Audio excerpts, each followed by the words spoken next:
ស្នេហ៍ជាវ័យពេលខ្លះនៅតែឆ្ងល់លួចសួរទៅខ្យល់គ្មានអ្នកណាឆ្លើយបានដឹងត្រឹមពេលនេះមានមនុស្សពិសេសនៅក្បែរប្រាណប្រកែកមិនបានថានេះជារឿងនិស្ស័យជាវ័យជារឿងពិបាកនឹងបកស្រាយដឹងត្រឹមរីករាយពេលយើងនៅក្បែរគ្នាទោះនៅក្នុងលោកនេះមានមនុស្សច្រើនណាស់ឥតគណនាប៉ុន្តែក្តីស្នេហាគឺត្រូវការតែម្នាក់ប៉ុណ្ណោះ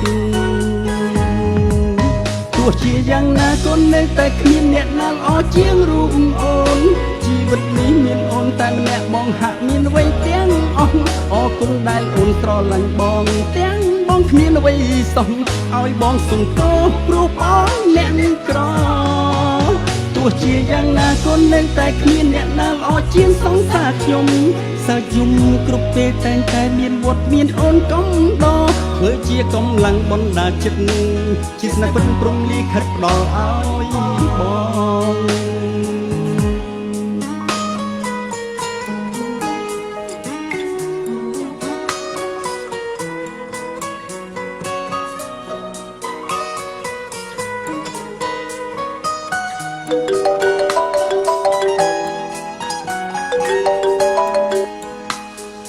ស្នេហ៍ជាវ័យពេលខ្លះនៅតែឆ្ងល់លួចសួរទៅខ្យល់គ្មានអ្នកណាឆ្លើយបានដឹងត្រឹមពេលនេះមានមនុស្សពិសេសនៅក្បែរប្រាណប្រកែកមិនបានថានេះជារឿងនិស្ស័យជាវ័យជារឿងពិបាកនឹងបកស្រាយដឹងត្រឹមរីករាយពេលយើងនៅក្បែរគ្នាទោះនៅក្នុងលោកនេះមានមនុស្សច្រើនណាស់ឥតគណនាប៉ុន្តែក្តីស្នេហាគឺត្រូវការតែម្នាក់ប៉ុណ្ណោះទោះជាយ៉ាងណាក៏នៅតែគ្មានអ្នកណាល្អជាងរូបអូនជីវិតនេះមានអូនតែម្នាក់បងហាក់មានអ្វីទាំងអស់អរគុណដែលអូនស្រឡាញ់បងទាំងបងគ្មានអ្វីសោះឲ្យបងសុំទោសព្រោះបងជាអ្នកក្រ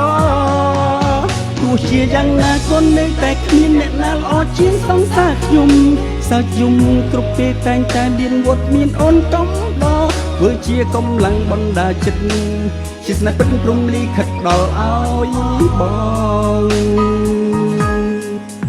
ទោះជាយ៉ាងណាក៏នៅតែគ្មានអ្នកណាល្អជាងរូបអូនជីវិតនេះមានអូនតែម្នាក់បងហាក់មានអ្វីទាំងអស់អរគុណដែលអូនស្រឡាញ់បងទាំងបងគ្មានអ្វីសោះឲ្យបងសុំទោសព្រោះបងជាអ្នកក្រ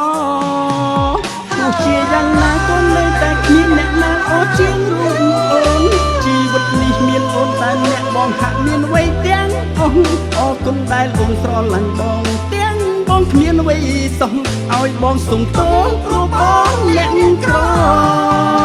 ទោះជាយ៉ាងណាក៏នៅតែគ្មានអ្នកណាល្អជាងសង្សារខ្ញុំសើចយំគ្រប់ពេលតែងតែមានវត្តមានអូនកំដរធ្វើជាកម្លាំងបណ្ដាចិត្តជាស្នេហ៍ពិតព្រមលិខិតដល់ឲ្យបងធ្វើជាកម្លាំងបណ្ដាចិត្ត